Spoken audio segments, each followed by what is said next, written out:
안녕하세요. 포스트 코로나 특집 전북이 참 좋다 진행을 맡은 이충훈입니다.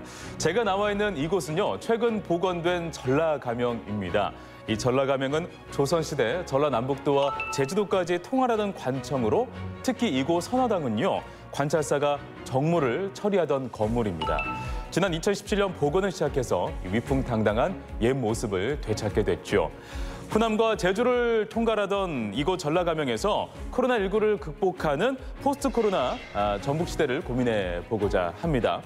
코로나19를 넘어서 이 포스트 코로나를 준비하는 이 시점에서 전라북도는 과연 어떤 마스터 플랜을 준비하고 있을지 송하진 전라북도지사 그리고 오늘 세 분의 초대 손님과 함께 이야기 나눠보도록 하겠습니다. 어서 오세요. 반갑습니다. 네, 잘 오셨습니다. 우리 박수 한번 하고 시작할까요? 네.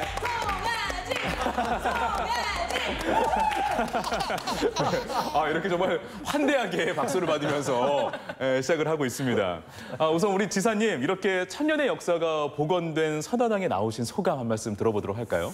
우리 전북인에게는 이곳은 정말 자랑스러운 공간입니다. 네. 우리 전라북도의 역사적 상징성을 가장 크게 띄고 있죠. 정체성, 네. 그리고 자긍심의 공간이다. 이렇게 이런 자세에서 함께 하게 돼서 네. 너무 기쁩니다. 알겠습니다. 감사합니다. 네. 이 가명 복원에 사실 지사님의 노고가 정말 많이 이렇게 들어가 있다고 들었어요. 나중에 이 도민들에게 이곳 전라가명이 좀 어떻게 활용됐으면 하는 그런 바람이 있을까요? 잠깐 사연 몇 가지만 말씀드릴게요. 예.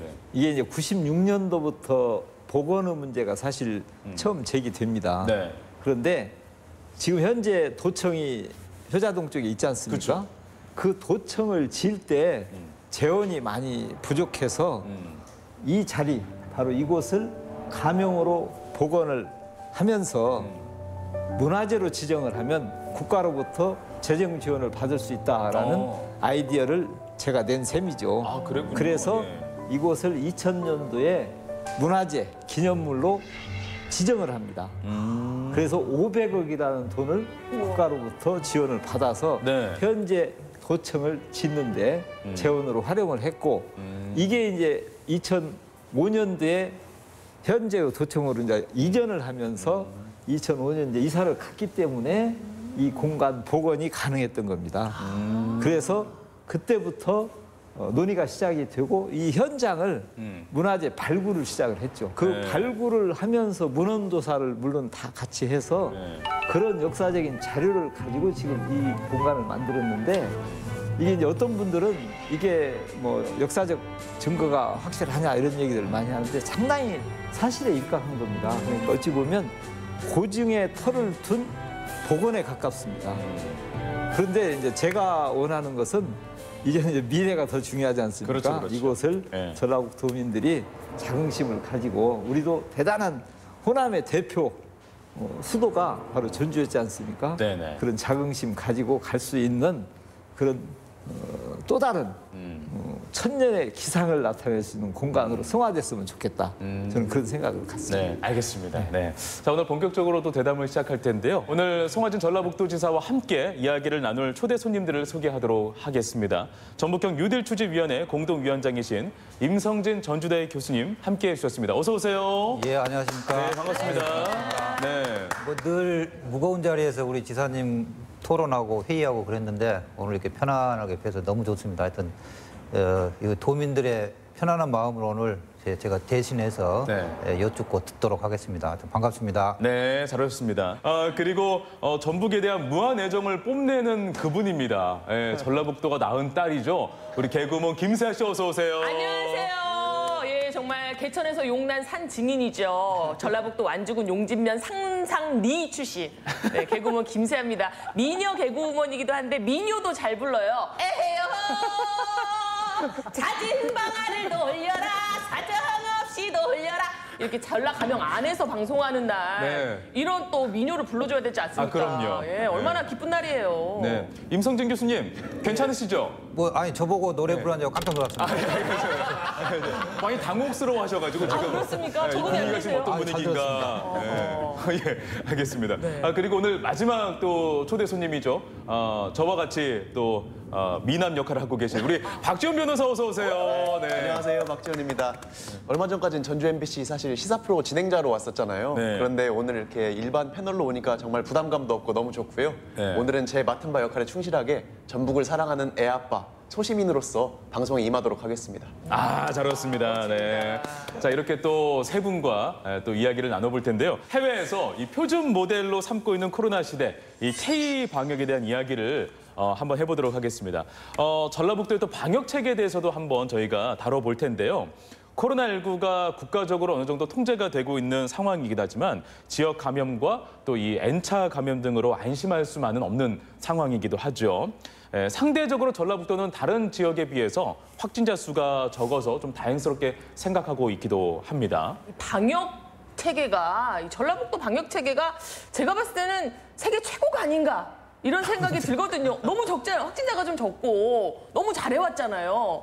그런 부분에 대해서 어떻게 생각하시면 이 전라북도 방역 체계 좀 전 세계적으로 공유해야 될 것 같지 않습니까? 그렇게 되면 좋죠. 그렇죠. 네, 그런데 하여튼 제가 볼 때 우리 전라북도의 코로나 사태가 그래도 다른 지역에 비해서는 비교적 괜찮다 이렇게 말씀들을 해주시는데 사실은 도민 여러분들이 적극적으로 참여해 주셨기 때문에 가능한 거고요. 또 이 바이러스 같은 것들은 환경이 별로 안 좋은데 그런 데를 끼잖아요. 근데 우리 전라북도 아름다운 곳이지 않습니까? 그 코로나가 진행이 한창 됐을 때 이탈리아 같은 경우 보면은 네. 그 코로나 사망자가 그 이제 대기 오염이나 환경이 좀 안 좋은 지역이 집중됐었거든요. 그래요? 이게 무슨 말이냐면 전라북도가 그만큼 청정 지역이라는 걸 이번에 만천하에 알리게 된 겁니다. 그래서 제가 생각하기에는 코로나가 끝나고 나면은 이 점이 전라북도에 굉장히 큰 장점으로 오히려 부각이 될 것 같아요.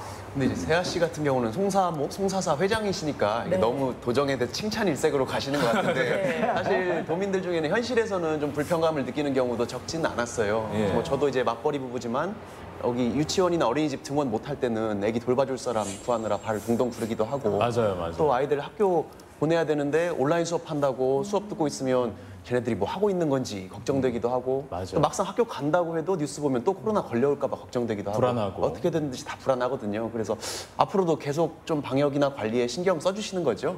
그럼요. 제가 여기서 이제 정말 부탁드리고 싶은 것은 지금까지도 도민 여러분들의 협조를 이렇게 왔습니다. 이제는 방역이 생활화돼야 된다는 얘기입니다. 지금 대부분 전문가들이 이 상황이 완전히 종식되기는 쉽지 않을 것 같다. 뭐 이렇게들 얘기를 합니다. 그 얘기는 이제는 방역을 마치 생활처럼 하고 살아야 된다. 그 대신 생활 자체가 과학적이어야 됩니다. 물론 뭐 소독을 잘하고 마스크 잘 쓰고 거리두기 잘하고 뭐 이런 것들은 당연한 거고요. 네. 생활 속에서 모든 것이 하다못해 행주 하나를 빨더라도 정말 위생적으로 돼야 되는 생활 속의 과학화 그리고 방역의 생활화 이걸 제가 꼭 부탁드리고 싶습니다. 앞으로는 우리 삶이 정말 많이 변화할 것 같습니다. 그럼 맞아요. 우리 충훈 씨도 옛날하고 많이 달라진 것 같아요. 예전에 충훈 씨가 이렇게 같이 식당에 가면 이렇게 물수건으로 이렇게 손도 닦고 얼굴도 닦고 목도 닦고 이도 닦고 이랬는데 이제는 진짜 딱 손만 닦고 딱 놓더라고요. 카메라 달렸어요? 자주 밥 먹었잖아요. 우리 라디오 진행할 그래요? 때. 예, 예. 알겠습니다. 그게 과학화가 안 된 탓이죠. 알겠습니다. 네. 우리 임 교수님께서도 한 말씀 해주시죠. 예, 뭐 근데 조금 걱정되는 건 지금 그 단계를 좀 이렇게 낮춰가지고 네. 좀 마음들이 많이 풀어졌는데 지금 유럽 대유행이고 코로나가 이게 내년까지도 지금 간다고 그러거든요. 그래서 많은 사람들이 제 애도 그래요. 요즘 방콕입니다. 그냥 나가질 않아요. 그래서 오로지 기다리는 게 코로나 끝나면 이제 그때만. 그런데 과거로 우리가 돌아갈 수 없다는 걸 지금 인지를 하는 게 중요할 것 같아요. 맞아요. 그래서 이제 코로나 이후의 시대에 저희들이 대비를 해야 되는데 우리 도에서도 그런 걸 철저하게 좀 준비한 걸로 알고 있는데 좀 지사님 그 말씀 한번 해주시죠. 네. 코로나 이후가 사실 더 중요하죠. 저희들이 봐도 지금까지 어찌 보면 금년 한 해는 정체된 세월이었다 이렇게 생각을 해요. 그런데 보통 가장 어려운 분이 누구냐? 우리 서민들, 경제, 이 부분을 제일 걱정하지 않을 수가 없습니다. 그래서 저희들은 그동안 3차에 걸쳐서 예산을 편성을 해서 약 1조 2천억 정도 예산을 베풀었습니다. 그런데 이제는 이렇게 안 되고도 될 수 있도록 도민들이 적극적으로 협조를 해주시는 게 맞고요. 지금은 이제 무엇보다도 경제를 살리는데 최선의 노력을 다하고 있다 이렇게 말씀을 드릴 수가 있습니다. 경제라는 것은 어느 한 부분만 되는 것이 아니고 제일 중요한 것은 서민들의 삶의 문제니까 소상공인부터 시작해서 대부분의 도민들이 할 수 있는 영역에 있어서 예산으로 지원할 뿐만 아니라 일자리를 만들어내는데 최선의 노력을 다하고 있다. 예를 들면 최근에 이제 노동부에서 저희들이 1등으로 당첨된 게 이제 그 세이프 벨트라고 고용 안정 자금을 저희들이 한 1,000억 정도 투자를 해서 10,000명의 일자리를 만든다. 그것도 대충은 뭐 군산이라든지 또 익산 이런 데 이제 많이 했습니다만 익산, 완주, 김제, 전주 이런 지역까지 다 포함해서 일자리를 많이 만들어 나가는 것이 우리들이 할 일이다 이렇게 보고 열심히 대책을 강구하고 있다 이렇게 말씀드립니다. 네. 코로나19로 정말 많은 게 또 변했지만 그래도 우리는 우리의 일상을 또 하루를 묵묵히 일궈내는 게 또 코로나 시대를 극복할 수 있는 그런 힘이 아닌가 싶은데요. 또 개인 방역을 철저하게 지키는 시민 의식도 아울러서 또 기대를 해봅니다.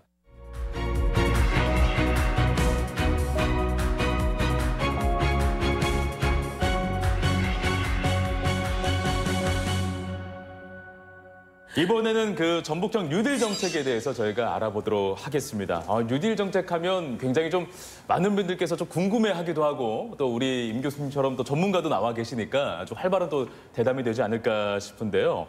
문재인 대통령께서 포스트 코로나 시대를 준비하기 위한 정책으로 한국형 뉴딜 정책을 발표했습니다. 세아 씨. 네. 뉴딜 정책에 대해서 네. 쉽게 한번 정리해 주시죠. 자, 이제 뉴딜 정책 자꾸 뭐 얘기만 들어서 정확하게 모르고 그냥 뉴딜 정책인가 보다 하시는 분들 많을 것 같아서 네. 제가 쉽게 정리를 해드리도록 하겠습니다. 공부했습니까? 뉴딜이 1932년 우리 루즈벨트 대통령이 대통령이 후보로 딱 나섰을 때 대공황을 극복하기 위해서 대공황이 뭡니까? 그 굉장히 큰 공항이죠. 공항인데 자, 고실업과 과잉 생산으로 엄청 힘든 시기였어요. 그 당시에 루즈벨트 대통령이 이땐 그 미국은 자유방임주의 원칙으로 시장 경제를 그냥 내버려뒀었어요. 근데 이거 이러면 안 되겠다. 이거 난리가 나지 않냐. 이러니까 정부가 좀 적극적으로 개입하자. 이런 정책을 내세운 거죠. 그래서 33년에 대통령 당선되면서 이걸 추진했는데 처음에는 이거 너무 사회주의 체제 아니냐. 왜 정부가 이렇게까지 개입해? 이랬는데 이 효과가 좋은 거지. 그래서 굉장히 환영을 받았던 성공적인 정책이었는데 왜 이제 와서 2020년에 와가지고 왜 뉴딜 정책이냐. 너무 곰탕 같지 않냐. 이런 얘기가 조금 있습니다, 도지사님. 근데 제가 보기에는 굉장히 정확하게 파악을 하고 계시는 것 같아요. 공부를 너무 엄청 잘하셨어요. 네. 예. 이것도 지금 간략하게 한 겁니다. 쉽게 제가 요즘 이제 우리 뉴딜 정책 의미로 보면 아까 말씀하신 내용이 이제 거의 포함이 되어 있는데 공공적인 사업을 벌여서 대규모 투자를 해서 경기를 부양시켜서 네. 일자리를 만들고 우리 보통 국민들이 거기서부터 경제적인 성과를 크게 거두는 사업 이게 되는데 이제 요즘 자꾸 뉴딜이라고 왜 하냐면 우리 이제 임성진 교수님이 제일 잘 아시니까 전문가시죠. 그 뉴딜 중에 그러면 공공사업을 어디를 벌일 것인가가 제일 중요하잖아요. 그걸 크게 디지털 그린 뉴딜 사업에 벌이겠다 하는 게 이제 정부의 정책이다 이렇게 보시면 되고 디지털 잘 아시는 거잖아요. 4차 산업 시대의 산업 형태들, ICT가 결합된 상태들. 또 그린은 아마 기후변화하고 가장 밀접하다고 보는데 친환경. 네, 친환경적인 사업을 많이 벌이자 이렇게 설명을 하는 게 제일 빠르지 않을까 싶습니다. 지금 지사님도 말씀해 주셨는데 사실 전라북도 같은 경우는 재생에너지 부분이 굉장히 중요하거든요.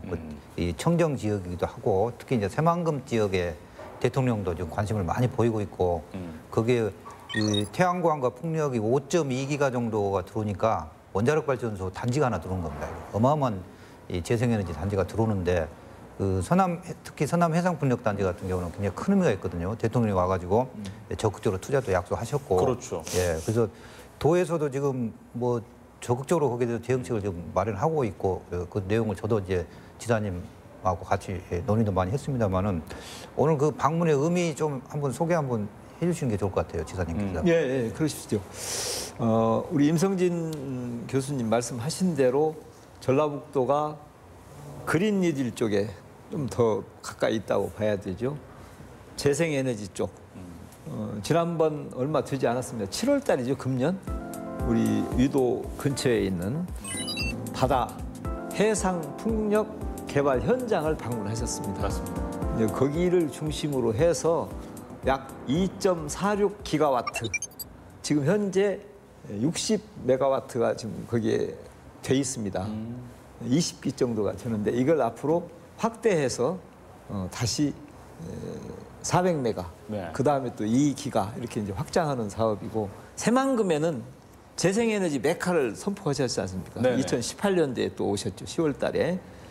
거기는 또 3기가와트를 주로 해상 풍력부터 시작을 해서 태양광, 또 뭐 연료전지 이런 등등 해서 3기가와트를 하는 것이다 이렇게 보시는데, 전반적으로 거기에 투입되는 예산이 상당히 비중이 큽니다.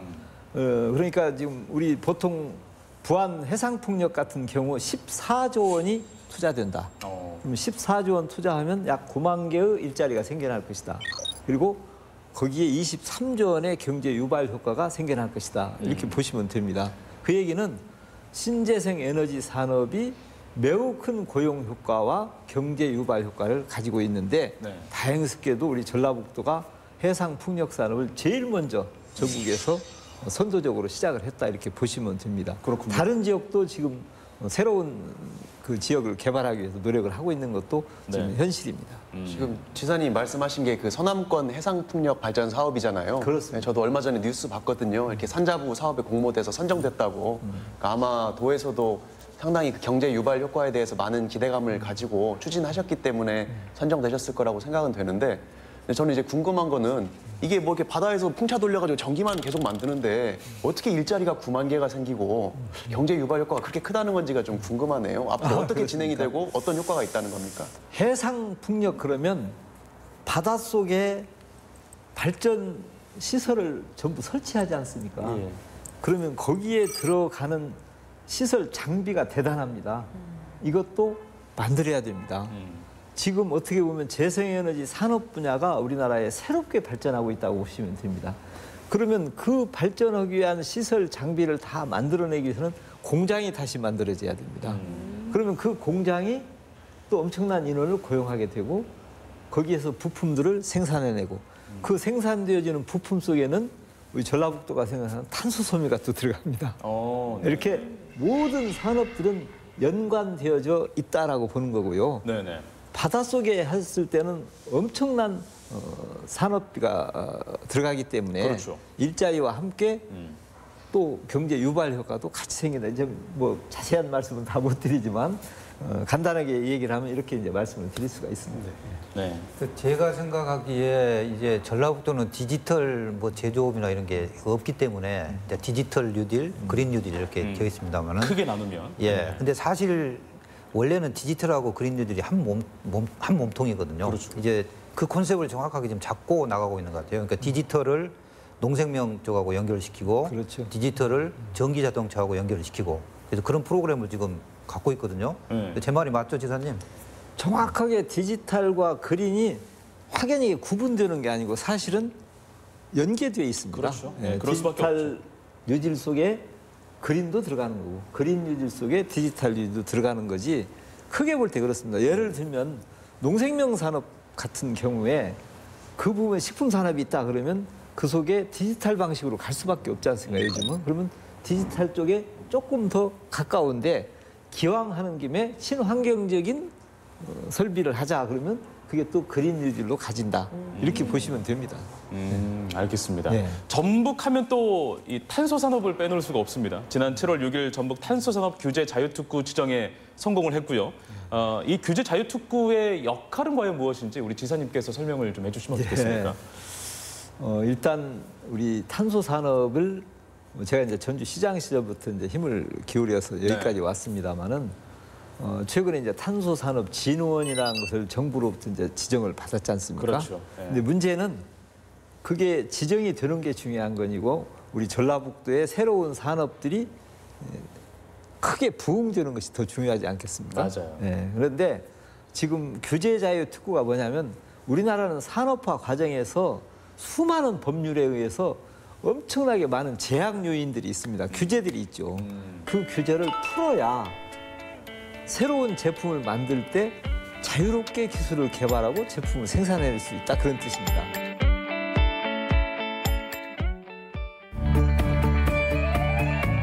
탄소 소재 융복합 기술 개발 및 기반 조선 지원에 관한 법률 일부 개정 등안은 수정한 대로 가결되었음을 선포합니다.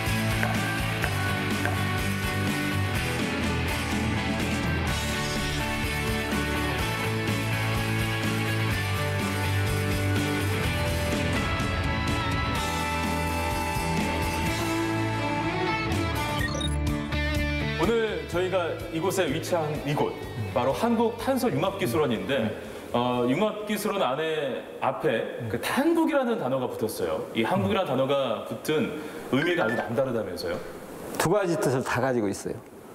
탄소 산업의 유일한 메카로서의 상징적 의미. 그 다음에 앞으로 대한민국의 최고가 되는 탄소 산업의 기술의 메카가 될 것이다. 그리고 세계를 향해서 갈 것이다 하는 현실적인 자부심과 미래를 향한 도전의식을 함께 담고 있는 것. 네. 탄소 소재법이 지난 4월 국회를 통과했습니다. 네. 이것도 우리 전라북도에 아주 큰 의미를 담고 있죠. 그렇습니다. 사실 탄소 산업이 역사가 그렇게 길지 않아요. 한 15년? 그러나 앞으로 가야 할 미래는 너무나 해야 할 일이 많죠. 그런데 탄소 산업을 사실 전라북도 우리 전주가 주축이 돼서 이렇게 왔는데 네. 그 전체의 탄소 산업을 이끌고 갈 수 있는 컨트롤 타워가 없어요. 그 컨트롤 타워를 어딘가에는 만들어야 된다. 네. 그래서 그걸 만들기 위한 근거법을 탄소산업진흥법을 이번에 바꾼 거죠. 우리 지역에서 생산하고 있는 이 탄소의 강도 급으로만 보면 세계 한 몇 위쯤 될까요? 전문가들이 판단을 해야 되겠지만 네. 제가 대충 듣기로는 세계에서 한 3위 정도 하지 않을까.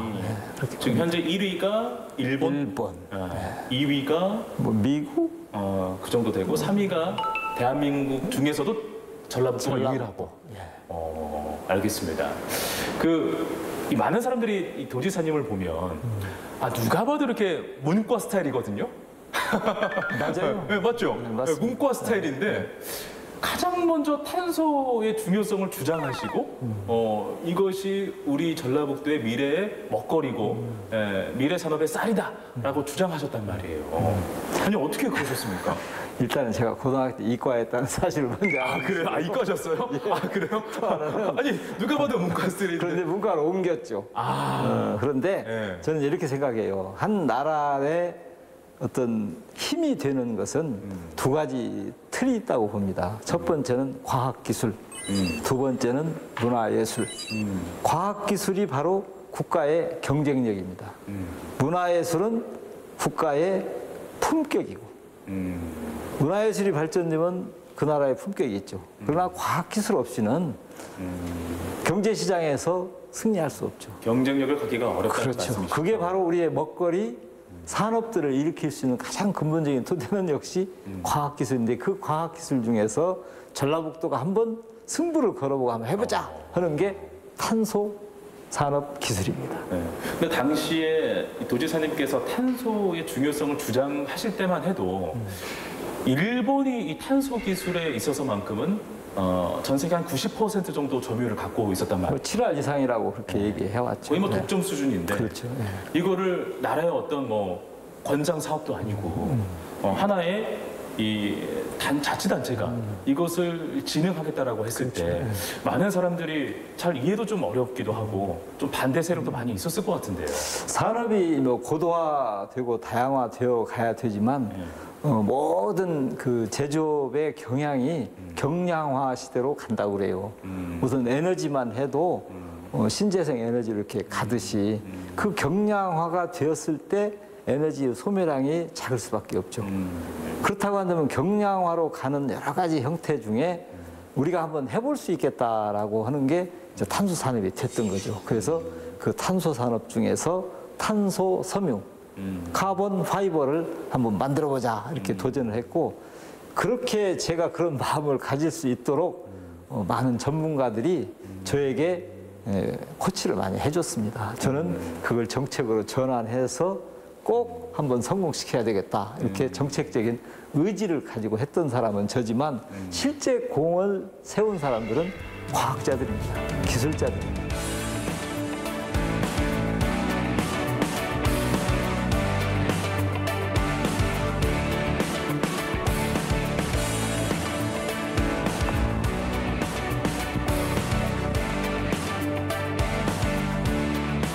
당시 정부에서도 놀랬을 것 같아요. 그 일본이 수출 규제를 했을 때, 야, 그럼 이제 정부에서 고민을 했을 거 아니에요. 그렇죠. 이제 많은 언론들이, 야, 이거 지금 큰일 났다. 이런 이제 기사를 많이 쏟아내고 있을 때, 아니, 전라북도에서 국가 산업으로 한 것도 아닌데 자체적으로 신소재 개발을 하고 있어? 그렇죠. 야, 이거 놀라운데? 라고 이렇게 좀 관심을 많이 가졌을 것 같아요. 지방자치단체가 실제로 네.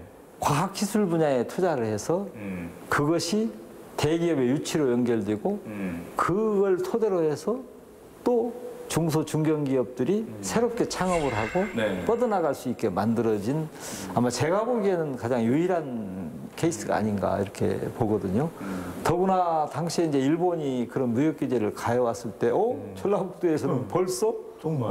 이미 그래서 그걸 제가 이제 대통령 한번 방문하셔도 좋겠습니다 하니까 흔쾌히 또 오셔서 어찌 보면 걱정하지 마십시오. 전라북도도 다 아무리 일본이 우리나라를 압박을 가해도 우리는 또 우리의 경쟁력을 이미 키워왔습니다. 앞으로는 일본에 의지하지 않고도 우리 산업을 일으킬 수 있습니다. 이렇게 자랑스럽게 얘기할 수 있게 된 거죠.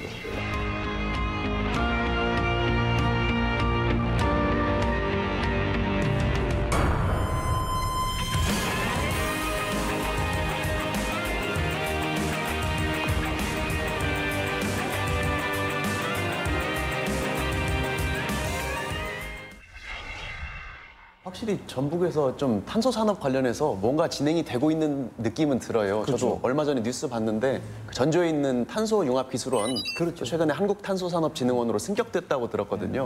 네. 그러니까 이게 원래 물론 인프라도 잘 돼 있었지만 아마 그동안 좀 열의를 가지고 추진해 오신 덕분이 아닐까라고 생각이 돼서 당연히 축하드릴 일이고 저희끼리도 자축을 해야 될 일인데, 다만 제 생각에 도민들은 이제는 뭐 지위가 격상되고 이런 것도 좋지만 실제로 눈에 보이는 성과, 예를 들면 정말 공장이 돌아가고 일자리가 생기고 물건이 만들어져서 팔리고 이런 가시적인 성과를 좀 중점적으로 앞으로 보실 것 같거든요. 말하자면 탄소 관련된 산업 생태계가 잘 이루어지느냐 이런 부분을 많이 보실 것 같습니다. 네, 지금 아까 말씀하신 대로 규제자의 특구라는 특별한 정부로부터 혜택을 받았기 때문에 지금 전라북도가 가져왔던 탄소 산업, 지금 전라북도에는 효성이라는 기업이 탄소 섬유를 생산하는 공장이 있습니다. 거기에다가 이번에 지정됐다고는 한국탄소산업진흥원이 대한민국 전체의 탄소 산업을 전체를 관리하는 총괄 연구소가 됐다 이렇게 보시면 됩니다. 거기에다가 지금 염려하시는 분야, 전주시가 탄소를 특화한 산업단지를 지금 개발 중에 있습니다. 약 20만 평 정도를 지금 개발 중에 있는데, 이게 되면은 2024년 정도까지 약 70개의 탄소 산업이 들어오게 될 것이다. 현재도요, 전라북도에는 120여 개의 탄소 산업이 사실상 탄생되어 있습니다. 지금은 초창기라서 많은 제품들이 나와 있지는 않고 연구 개발 단계가 많습니다. 그런데 이 단계가 지나면은 이제 우리가 주변에서 많이 볼 수 있는 탄소 관련 제품들을 만나게 될 겁니다. 이쯤에서 좀 성대모사로 질문을 하나 드리고 싶은데요. 성대모사를 또 준비했어요. 네, 이게 또 탄소 얘기가 나오니까. 안녕하세요. 탄소 같은 여자 아니고 산소 같은 여자도 아니고 산에 사는 소 같은 여자 이엉이에요. 도사님, 정말 너무 궁금한 게 저희 같은 산소 같은 여자는 탄소 같은 삶이 뭐가 좋은지 잘 모르겠거든요. 전라북도 도민 여러분들이 탄소 산업이 발달하면 뭐가 좋아지는지 좀 허심탄회하게 여기도 탄자가 들어가네? 허심탄회하게 말씀해 주시면 너무 고맙겠습니다. 아니, 저는 성대묘사로 답변을 드릴 수는 없어요. 그런데 그 화학 시간 혹시 조르셨나요? CO2. 예. 우리가 보통 지금 기후변화와 관련해서 탄소 제로를 이렇게 했다, 뭐 탄소를 줄여야 되겠다 이렇게 얘기하는 것은 CO2입니다.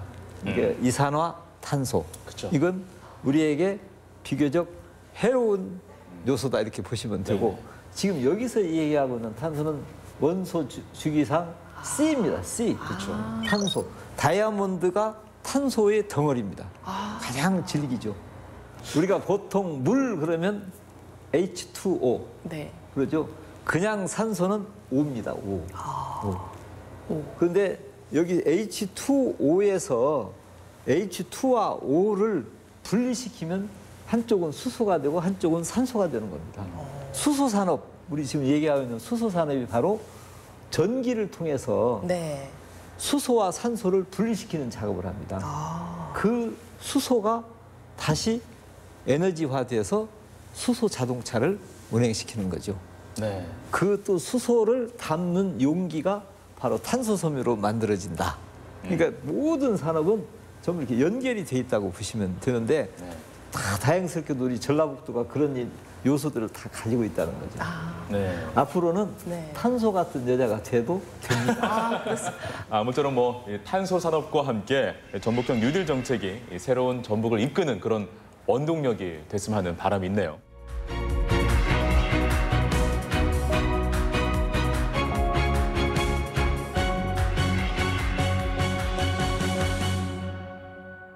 자, 이번에는 전라북도 관광 산업에 대해서 이야기를 또 해보도록 하겠습니다. 사실 이 전북에 살면서 가장 좋은 게 이 청정 자연을 마음껏 누릴 수 있다는 거 그것도 아니겠습니까? 어딜 가나 뭐 산이나 또 바다, 들, 강 정말 뭐 가슴에 와닿지 않는 곳이 없을 정도로 정말 빼어난 자연 환경을 갖고 있는 곳이 바로 우리 전라북도인데요. 거기에 또 역사와 전통이 또 깃들여 있기도 해서 너무나 또 아주 또 의미 깊은 그런 지역이기도 합니다. 우리 또 변호사님께서는 여러 지역을 또 많이 다니잖아요. 뭐 재판 때문에 가기도 하지만 저는 이제 개인적으로 걷는 걸 엄청 좋아해요. 전 사실 아파트 12층 사는데 웬만하면 집에 걸어서 올라갑니다. 그래서 그런 정도로 산책 삼아서 걸어 다니는데 그런 측면에서는 전라북도가 진짜 좋죠. 말씀하신 대로 1시간만 나가면 바다도 나오고 산도 나오고 하니까 그렇죠. 걷기도 굉장히 잘 돼 있고요. 네네. 저번 주에도 저 모임에서 신시도 그 구불길이라고 해서 트레킹 코스 다녀왔고 요즘 정말 날씨 좋은데. 좋잖아요. 네. 다음 주에는 이제 애기 데리고 그 세계산 출렁다리 만들어졌다고 했는데 못 가봤거든요. 그래서 거기 이제 뒤에 애기 업고 다녀오려고 합니다. 코로나 시대 이후에 적어도 이 아름다운 자연과 관련해서는 저는 전라북도가 최고라고 봅니다. 잘 아시지 않습니까? 우리 전라북도는 그냥 막연하게 뭐 4대 국립공원이 있다, 뭐 아름다운 천연 자원이다 이렇게 이제 말씀드릴 수가 있는데 실제로 서울이 조금만 더 가까웠더라면 아마 강원도 안 가고 전북을 오지 않았을까 이런 생각이 많이 드는데 오히려 전라북도는 지금까지 너무 많이 안 알려진 숨겨진 아름다운 공간들이 너무 많다는 겁니다. 제가 여기서 일일이 어느 한 지역만을 지정을 하면 지정 안 당한 데가 좀 섭섭하니까 하나하나를 제가 다 말씀은 못 드리지만은 제가 예를 들면 김제에 가면 신포가 있고 망해사가 있습니다. 지금 대개 거기는 사람들이 가지 않습니다. 막혀 있죠. 그런데 동서고속도로가 뚫려져서 바로 새만금 방주에서 차를 타고 내리면 신포항에 도착을 하고 네. 망해사가 바로 옆에 붙어 있는데 그렇군요. 망해사는 이번에 언택트 관광지로 뽑힌 곳입니다.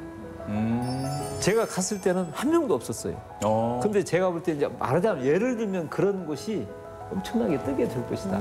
그런 공간들이 전라북도에는 뭐 전주, 뭐 천년전주 옛길부터 시작해서 익산, 또 군산, 아까 구불길 말씀하셨지 않습니까? 뭐 익산에는 당연히 세계문화유산 미륵사지 또 있고요. 그런 형태로 각 지역마다 정말 제가 형언할 수 없는 곳이 많다. 또 천년 전북이라고 하잖아요. 천년 됐고 앞으로 미래 천년 가자. 근데 천년 전주 천리길을 제가 만들어 놨습니다. 많은 14개 시군들이 굉장히 노력을 해서 각 지역마다 특색 있는 길들을 지정을 했어요. 제가 거의 다 다녀봤는데 꼭 한번 천년 전북 천리길 안내 책자 하나 구하셔서 내일부터 직접 한번 다녀보시기를. 예를 들면 임실 저 섬진강 변부터 해서 순창으로 이어지는 길이라든지 대개 가보시면 정말 아름다운 길, 뭐 용담호 또 여기 지금 저 임실 붕어섬 있는 지역이라든지 네. 뭐 정말 아름다운 곳이 많은데 이런 곳으로 꼭 한번 가보시고 이제 이게 홍보가 돼서 코로나 시대 이후에 대한민국의 많은 분들 세계인의 관광객들이 전라북도를 저는 찾게 될 것이다. 또 아까 우리 김세아 씨가 말씀하신 인심이 또 얼마나 아우, 너무 좋아요. 음식은 또 얼마나 유명합니까? 뭐 이런 것들이 다 결합이 되면 전라북도는 코로나 시대 이후에는 꼭 가보고 싶은 여행 체험의 1번지가 될 것이다. 저는 이렇게 이 부분에 대해서는 자신감 갖고 있습니다. 네. 이 어떤 지역이 어떤 또 여행지나 이런 곳들이 핫플레이스로 딱 급부상하는 데는 이 젊은이들의 관심이 중요하더라고요. 맞아요. 이 젊은이들이 SNS상에 막 공유를 해주고 여기 좋아요, 이거 맛있어요 해줘야 이 관심이 막 가면서 그곳으로 또 방송 촬영도 많이 오고 이러거든요. 그래서 우리 젊은이들이 뭔가 이 스토리텔링을 통해서 우리 전북 지역의 여행지들을 좀 잘 이야기를 만들어 나갈 수 있게끔 하는 환경을 만들어주면 어떨까 이런 생각이 들고 그리고 또 하나 보태서 말하자면 그 체류용 관광이 잘 안 되니까 이게 KTX가 빠르다 보니까 당일치기 여행을 참 많이 하시거든요. 익산이나 이제 전주 같은 경우에. 그러니까 하행선은 KTX를 하고 상행선은 무궁화만 다니게 하고 막차를 오후 6시면 끊기게 하면 자고 가지 않겠습니까? 그건 좀 안 되겠죠. 예, 불편해서 안 올 수도 있겠네요. 자, 그래서 일단 보태서 젊은이들이 많이 유입될 수 있도록 그런 스토리텔링 사업을 잘할 수 있도록 그런 사업을 좀 많이 지원해 주시면 어떨지. 그리고 제가 그런 쪽에 관심이 많아서 저를 좀 지원해 주시면 어떨지. 관광지가 젊은이들이 먼저 일으킨다는 건 확실한 사실입니다. 네. 전주 한옥마을도 초기에 10대, 20대들이 대부분이었죠. 맞아요. 그래서 지금 SNS상으로 그걸 전파시키는 사람들도 대부분 젊은이들이니까 제가 볼 때는 김세아 씨 말이 맞아요. 그런데 이제 김세아 씨만 지원을 하게 되면 한계가 있기 때문에 네네. 모든 젊은이들이 누릴 수 있도록 그렇게 해나갈 생각이고 다행입니다. 자치단체들이 대부분 다 그건 이제 깨닫고 그런 작업들을 하고 있다는 네. 말씀드립니다. 네, 알겠습니다. 앞으로 이 전북 관광을 오는 분들은 그 전북의 감동을 받는 사람들이었으면 좋겠습니다. 예, 그렇게 할 수 있도록 많은 지원과 또 노력을 보여주시면 진심으로 감사하겠습니다.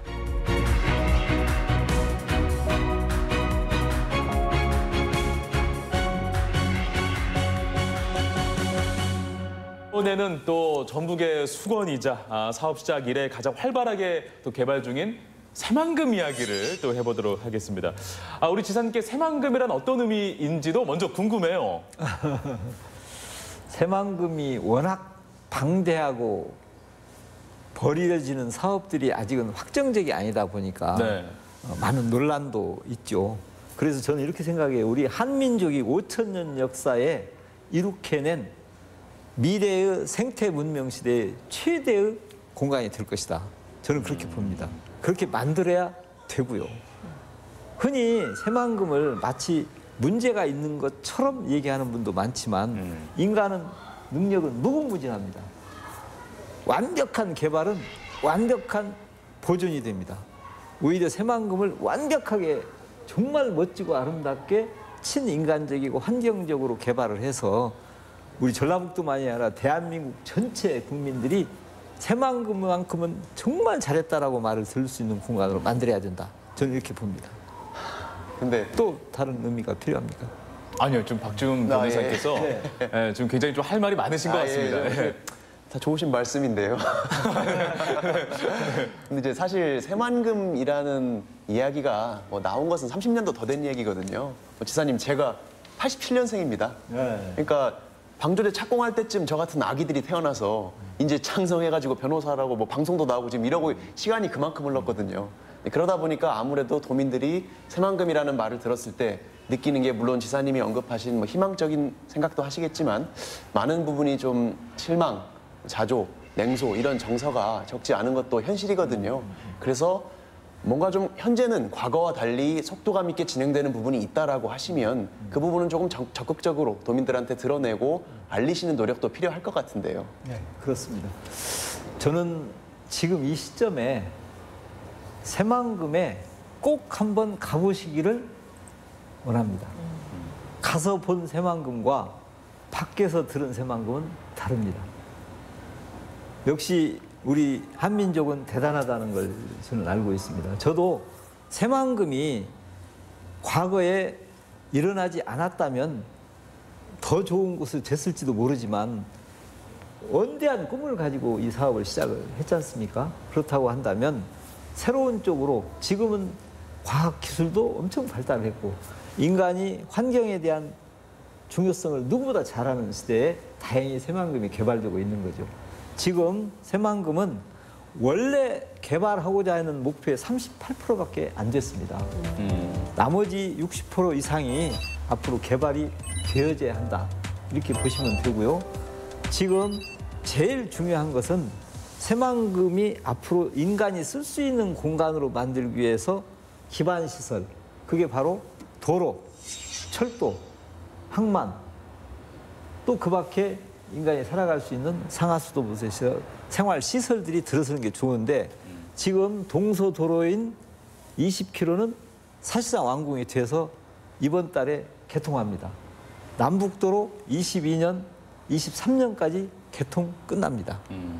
가보시면 그 웅장한 모습에 아마 여러분들 반할 것이라고 보고 있고 다만 내용을 무엇으로 챌 것이냐 이렇게 얘기하고 있는 내용도 이미 재생에너지부터 시작해서 농생명 산업 등등 해서 현재 58개의 기업이 들어오는 걸 전제로 준비를 하고 있고 6개는 공장이 가동되고 있고 12개는 설립 중에 있습니다. 그리고 나머지 대부분의 땅은 농사를 짓는 땅 또는 친환경 복합 용지, 도시 용지 또 잼버리도 거기서 열린지 아시죠? 그렇죠. 잼버리 공간 등등 해서 거기에는 현재도 우리 아마 방송에도 더러 이렇게 나타나는 경우가 많은데 여러 가지 식물 거기에 새만금 수목원이 엄청나게 크게 생긴다는 거 아시죠?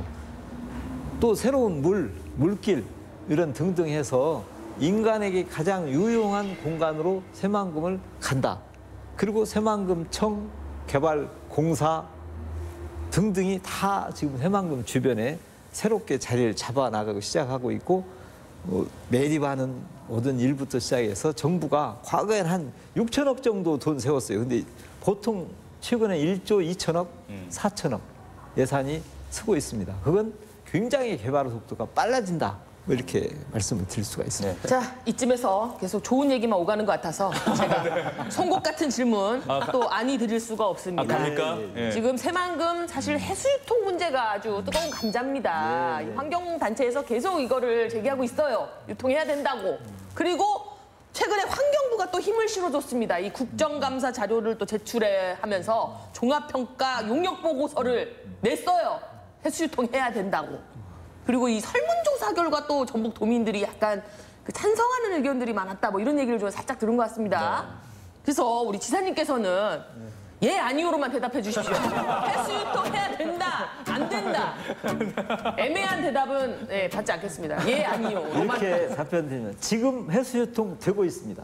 아, 되고 있습니까? 네, 지금 현재도 해수유통을 하고 있습니다. 지금 무슨 얘기냐면 의미를 정확히 알아야 될 게 결과적으로 새만금 수질을 개선해서 미래에는 농업용수로 공업용수로 쓸 수 있는 물을 만들어내는 공간으로 결국은 다 막고 해수유통 안 하는 상태로 가게 하고 있다는 뜻이지 지금 해수유통은 하고 있다는 사실을 대부분 잘 모르시는 것 같아요. 그렇군요. 거기에는 관문이 신시, 야미, 가력도 이렇게 두 곳에 관문이 있습니다. 네.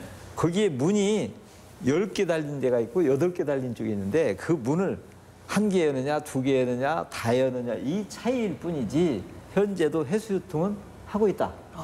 조율을 하고 있다 이렇게 보시면 되고요. 새만금 내부 물을 깨끗하게 하기 위한 작업은 아직 시작도 안 했습니다. 지금 새만금 물을 깨끗하게 하기 위해서 전라북도 내륙에 있는 만경강, 동진강을 비롯해서 모든 새만금으로 흘러 들어갈 수밖에 없는 물을 깨끗하게 하는 작업을 지금 하고 있는 겁니다. 그게 환경기초시설 같은 것들이 다 그런 것들이죠. 소위 뭐 점오원, 비점오원, 오염원 이렇게 얘기하는데 지금은 깨끗하게 하기 위한 모든 환경 개선 작업을 하고 있는 단계다. 그러니까 결론적으로 얘기하면 해수유통을 지금 결론을 굳이 내리지 않아도 앞으로도 새만금 물을 깨끗하게 할 수 있는 충분한 기간이 있다. 그리고 원래 목표대로 70% 개발도 안 했는데 지금부터 결론적으로 해수유통을 해야 됩니다. 그 얘기는 지금부터 물 깨끗하게 하지 말고 결론 내리고 그냥 갑시다. 이렇게 해석될 수가 있다. 그러니까 제 생각은 뭐 도의 생각을 이제 제라는 표현을 썼습니다만은 우선 새만금은 우리에게 유용하게 만들어야 될 거 아닙니까? 그 작업을 지금 하고 있습니다. 공사를 다 하고 있고 또 심지어 해상 풍력 발전도 하고 있고 뭐 여러 가지 하고 있는데 그런 것들이 다 정돈이 되면 새만금 호수가 막게 되는 작업을 하게 됩니다. 그러면 맑아지는 순간이 오겠죠. 만약에 많은 노력을 해도 안 된다고 한다면 해수유통을 할 수밖에 없다는 결론으로 가겠죠. 그러면 다 또다시 조사를 해봤더니 어쩔 수 없다면 해수유통 할 수밖에 없는 거죠. 지금은 그렇게 빨리 결론을 내릴 때가 아니다라는 말씀을 제가 드리는 겁니다. 해수유통은 지금도 얼마든지 할 수도 있고 하고 있고 부분적으로 하고 있는 상태이기 때문에 우리는 어떻게든지 새만금 물을 깨끗하게 해서 새만금이 원하는 곳으로 잘 가도록 농사도 지어야 될 거 아닙니까? 물도 먹어야 되고 공업용수도 써야 될 것 아닙니까? 그러면 물이 없으면 뭘로 새만금을 개발합니까? 어디선가 그 물을 끌어와야 되지 않겠습니까? 그 작업도 엄청난 작업입니다. 예를 들어서 뭐 금강호물을 끌어온다고 한번 가정합시다. 용담댐 물을 끌어간다고 가정합시다. 그 작업은 더 큰 작업이 될 수도 있는 거죠. 그러니까 저도 그런 분야에서 제가 100% 전문가는 아니지만 조금 더 노력을 해서 최대한 새만금으로 흘러가는 물을 깨끗하게 합시다. 그리고 개발도 예상대로 좀 나갑시다. 그리고 나서 다시 제대로 된 해수 오염도 측정을 해서 그에 따라서 결론을 내립시다. 이렇게 제가 봤습니다. 우리 도지사님 제가 일단 박수 드리고요. 정말 그 정확하게 제가 원하는 답변을 하셨다. 왜냐하면 제가 예 아니오로 대답해 주세요 하니까 예 아니오로 해주셨어요. 대답이 둘 다 나왔습니다. 해수유통 하고 있고 지금 할 수도 없고. 그러니까 제가 생각하기에 이런 그 송곳 같은 질문도 나오고 논란이 계속 되는 것은 근본적으로 새만금이 그 세계 최대 그 대규모 간척 사업이었고 그렇죠. 또 상당히 아쉽죠. 그 자연을 우리는 어떻게 보면 잃어버린 건데 그만큼 자연과 미래 세대에 대해서 책임 있는 거거든요.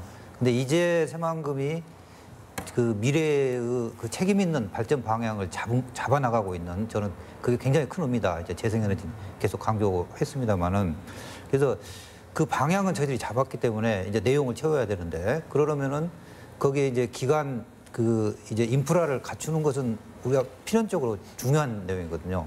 그래서 아까 이제 강조하셨지만은 동서 도로가 뚫리고 그다음에 예타 면제 받고 이런 걸 이제 저희들이 잘 활용을 해야 되는데 이런 것들 때문에 제가 생각에 이제 SK 컨소시엄이나 GS 글로벌도 새만금으로 이렇게 유치를 약속을 하고 이런 일이 벌어진 것 같아요. 그래서 그런 부분을 좀 이렇게 그 말씀을 좀 듣고 싶은데요.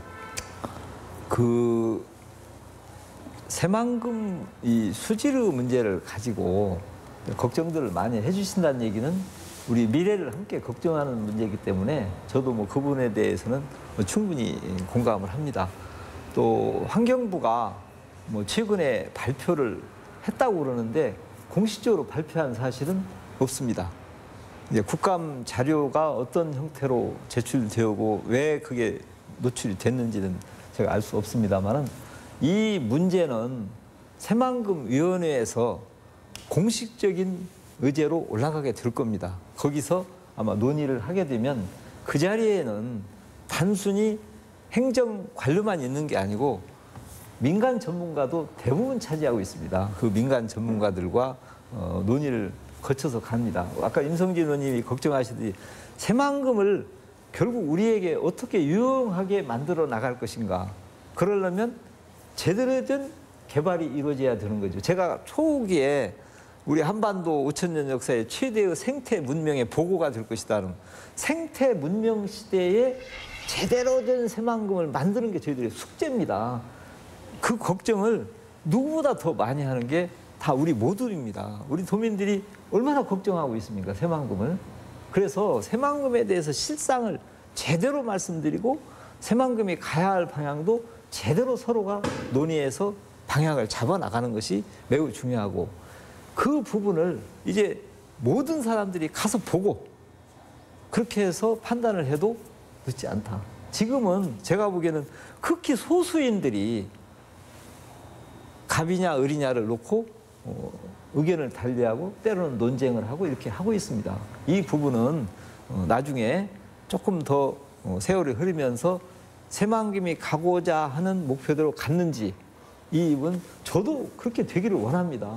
제가 우리 전라북도에 있는 새만금이 잘못되어진 쪽으로 가서 한다면 저도 먼 훗날에 얼마나 안타깝겠습니까? 그러니까 그건 걱정하지 마시고 다만 지금 인성진 교수님 말씀하신 새만금을 제대로 우리 인간에게 유용한 공간으로 만들기 위한 노력을 같이 해야 된다는 얘기입니다. 그걸 하기 위해서 어차피 할 거라면 개발 빨리 합시다. 하되 매우 친환경적으로 합시다. 친인간적으로 합시다. 그리고 그곳에 들어가는 진짜 콘텐츠는 우리에게 매우 유용한 새로운 생태 문명에 맞는 산업이 들어갑시다. 그런 일들이 들어갑시다. 이건 누가 막아줘야 하냐. 도민이 이제 안 되면 도민들이 다 그렇게 가면 안 됩니다라고 해줘야 되고 거기에 따라야 되는 것이 저희들의 임무다 이렇게 봅니다. 자, 이쯤에서 또 기분 좋아지는 이야기 한번 또 하고 넘어가도록 하겠습니다. 또 갑니까? 예. 2023 새만금 월드 스카우트 잼버리 2023년에 새만금 알까리나 같았는데. 아니 영어잖아요. 네. 새만금 세계 스카우트 잼버리가 또 기대가 됩니다. 전 세계가 이제 모여들 건데 이거 어떻게 유치했는지 궁금합니다, 도지사님. 굉장히 노력 많이 해서 유치한 겁니다. 그냥 하세요 하고 이렇게 준 거 아닙니까? 아닙니다. 자, 우선 잼버리 대회라는 게 남녀 스카우트가 있지 않습니까? 그 스카우트 회원들이 이제 모인다고 보는 거죠. 대부분 다 청소년들입니다. 네. 물론 스카우트만의 잔치는 아닙니다. 전 세계인 젊은이들의 잔치다. 이렇게 보시면 되고요. 그게 4년마다 열립니다. 올림픽이나 같아요. 월드컵이나 같은 거고. 여기도 5만 명이 모입니다. 어떻게 보면 올림픽보다 더 모일 수도 있습니다. 그런 행사이기 때문에 서로 하고자 노력을 하는데 당시에 우리 국내에서도 경쟁이 있었어요. 강원도하고 강원도 고성하고. 그런데 저희들 심사위원 전원일치로 승리를 거뒀으니까 경쟁을 안 한 줄 알아요. 그런데 너무 원사이드한 경기를 벌렸기 때문에 했고 우리가 된 다음에 폴란드의 그단스크란데하고 또 경쟁을 했습니다. 네. 그런데 정말 2년간 엄청난 노력을 했죠. 저도 그때 아프리카도 갔고요. 남미도 갔고요. 아시아 쪽 말할 것도 없고요. 그렇게 해서 세계 169개 국가에서 투표를 해서 저희들이 폴란드를 거의 더블 스코어로 이겼다는 사실입니다. 초기에는 우리가 이길 것이라는 예상을 거의 못했는데 심지어 반기문 유엔 사무총장 하신 분까지 현장에 갔습니다. 대통령이 맞아요. 직접 이렇게 지원해드리겠다는 약속도 하셨습니다. 저희들도 다 갔죠. 또 전라북도뿐만 아니라 대한민국에 있는 모든 스카우트 연맹에서도 같이 뛰었습니다. 그리고 우리 도민들은 엄청나게 기대를 걸고 응원을 또 했습니다. 그래서 만세를 불렀죠. 그게 스카우트 잼버리입니다. 2023 예, 그걸- 새만금 월드 스카우트 잼버리. 예, 아유 영어 잘하시네. 그 제가 여기서 강조하고 싶은 것은 지금 새만금 얘기했잖아요. 잼버리를 왜 새만금에 유치하는지 아십니까? 바로 새만금을 세계적인 명성을 저는 알리고 싶었고 세계의 젊은이들이 원래 바다에 있던 무에서 유를 만든 바다에 있던 곳을 땅으로 만든 이 새만금에 모이면 불가능을 가능으로 만들 수 있다는 희망을 청소년에게 불어넣고 싶었어요. 그리고 그 새만금을 전 세계에 알릴 수 있는 유일한 찬스입니다. 이 좋은 후기를 우리가 적당히 넘기면 안 된다. 네. 그래서 지금 준비에 박차를 가하기 위해서 조직위원회도 결성하고 있고 네. 뭐 사무국도 만들고 또 우리 범인 지원위원회도 구성해서 지금 새만금을 띄우는 작업을 열심히 하고 있습니다. 혹시 네. 그 각 나라 이 스카우트 등장할 때 피켓걸 필요하시면 네. 준비하고 있겠습니다. 그 부분은 정세현 씨, 너무 욕심 부리고 있어요 지금. 아니 아까부터. 그래도 그 부분은 어떻게 잘하면 네. 예, 낄 수도 있을 것 같아요. 예, 알겠습니다.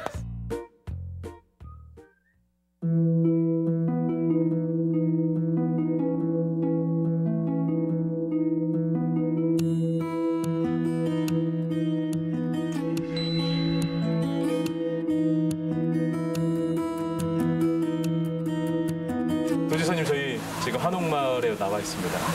예. 이렇게 한옥마을 보면 참 감회가 새롭겠어요. 많이 새롭죠.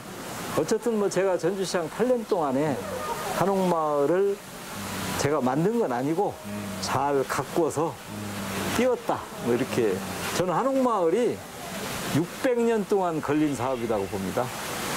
조선왕조 초기 때부터 만들어진 겁니다. 이것은 자연스럽게 역사 속에서 형성되어져서 오늘날 현대인들이 즐기는 또 다른 전통 문화의 공간으로 바뀐 거죠.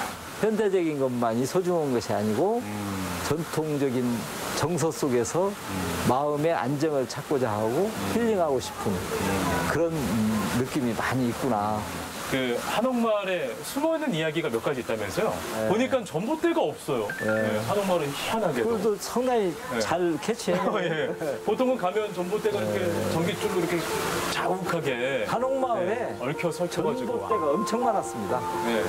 이 지금 은행로만 해도 거의 뭐 한 20m 간격으로 전봇대가 하나씩 세워졌고 양쪽에 있었고 전봇대 줄이 전선줄이 늘어져 있었고 그런데 이 좁은 길에 전봇대가 있고 지금은 이렇게 시냇물이 흐르니까 그렇지 그 당시에는 옛날식 낡은 아스팔트가 깔려 있었고 그러니까 얼마나 보기 안 좋았겠어요.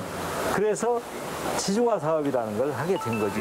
다 아래로 전선을. 전선은 없는 겁니다. 없는 걸로. 없고 이 지금 은행로에 흐르고 있는 시냇물에 물은 어디서 왔을까? 이거 수돗물 아닙니까? 수돗물. 수돗물이 아니고서야 이렇게 맑은 물이 흐를 수가 있죠. 아닙니다. 이 물은 지하수입니다. 지하에서 끌어올린 물이에요? 지하에서 홍수질이 수맥을 전문하시는 분들하고 다 해서 찾아냈죠. 아, 그래요? 예, 우리가 보던 그래서, 이런 거, 어떤 이거 찾아가지고. 예. 이게 뭐 수돗물 써서 낭비하는 줄 아시는데 맞아요. 지하수를 빼서 모터로 돌리는 겁니다. 돌아가는 거죠, 돌아가는. 그러니까 너무 그렇게 낭비라고 생각 안 하셔도 되고. 자연에서 끌어온 물을 다시 자연으로 또 흘려보내는. 그러면요. 네. 그리고 초창기에 이게 여름에 햇빛 받으면 막 잔디가 엄청나게 많이 생겼는데 이끼 끼고. 이끼가 네. 그 이끼를 없애는 또 연구를 했죠. 그걸 한 1, 2년 하고 났더니 네. 여기 초기에는요. 이끼 청소하느라고 봉사자들, 자원봉사자들이 고생 많이 했죠. 그랬구나. 근데 지금은 이끼 안 끼잖아요. 네, 깨끗한데요? 그걸 연구를 해서 결국은 특허를 받아냈습니다. 그러니까 이 일반인들이 모르는 사연이 네. 많이 있죠.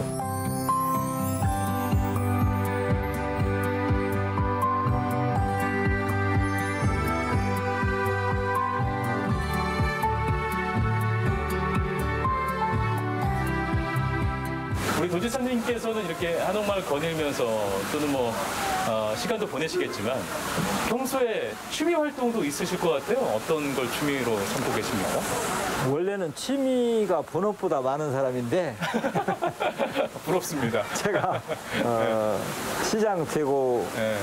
행정 이렇게 하게 되면서는 이제는 일이 훨씬 많아졌기 때문에 취미를 별로 못 하죠. 제가 원래 취미는 그래도 젊었을 때 시인이 꿈이었습니다. 시를 쓰셨어요. 그래서 이제 시를 쓰기 위해서 상당히 고심도 많이 하고 젊은 시절에는 밤도 많이 새우고 그래 요즘은 안 되지요. 제2윤동주가 한번 내보겠다. 근데 윤동주가 제가 제일로 사랑하는 형님인데 저는 뭐 워낙 위에다도 저는 형이라고 그래요. 나의 애형, 동주형 윤동주 씨가 그분도 젊어서 참 민족의식 강하게 하시고 갔지만 시 자체는 매우 또 서정적인 표현을 많이 썼고 시 이야기를 하셔서 질문 드리는 건데 혹시 시집도 내셨습니까? 뭐 시집 같지 않은 시집 2권 냈습니다. 2권? 저자십니까 그러면? 그렇죠. 모하게 머물다. 그 얘기는 결국 이교 전주, 전북에 살겠다. 그런 뜻이고 두 번째는 느티나무는 힘이 세다. 라는 시집을 냈죠. 그게 왜 무슨 뜻이냐면 우리 어렸을 때 정자나무라고 그러잖아요. 시골에 가면 모종에 느티나무가 있었어요. 그러면 그 느티나무가 엄청 크잖아요. 그늘이 엄청 크죠. 막 이렇게 큰 나무 밑에 그늘 밑에 모든 사람이 여름에 앉아서 이야기 나누고 더위를 피하고 긴장도 풀고 정담도 나누고 그러는 것이 느티나무 그늘입니다. 그래서 그 느티나무는 힘이 세다는 뜻이 그 그늘 밑에 앉아서 사람들이 마음의 그늘을 없애줍니다. 느티나무가 우리 인간들의 그늘을 없애주고 그래서 느티나무는 정말로 힘이 세다. 그런 의미로 시집 제목을 정했죠.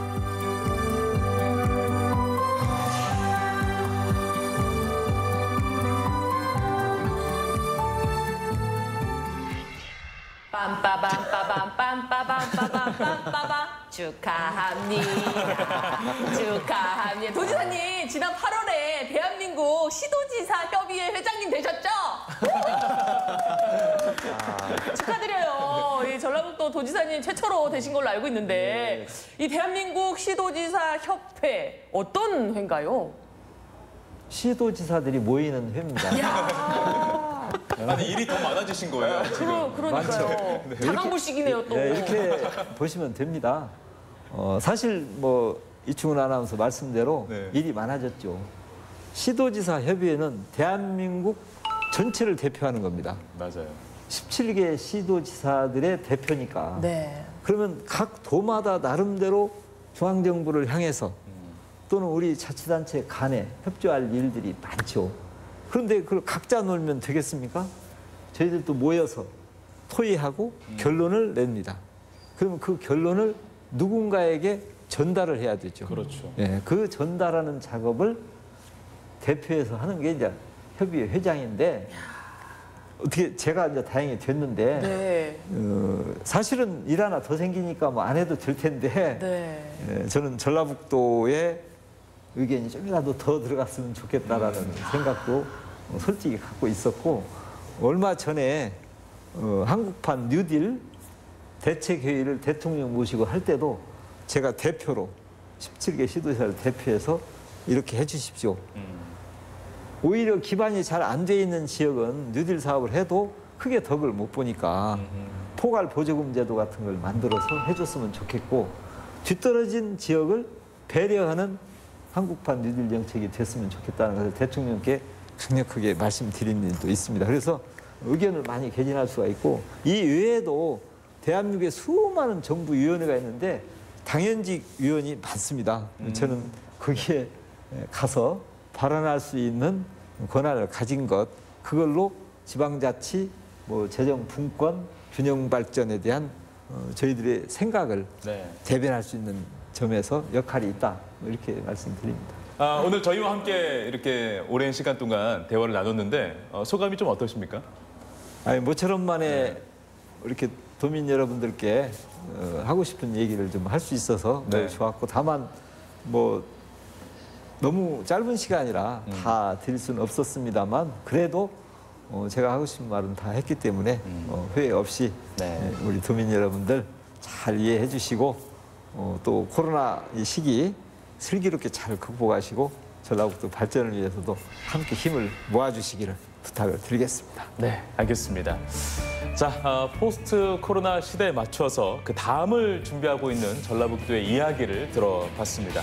전북 도민이 다시금 힘을 낼 수 있는 다양한 정책과 현안들 많이 만들어 주시기를 바라면서 오늘 대화는 여기서 마무리하도록 하겠습니다. 함께해 주신 여러분 고맙습니다.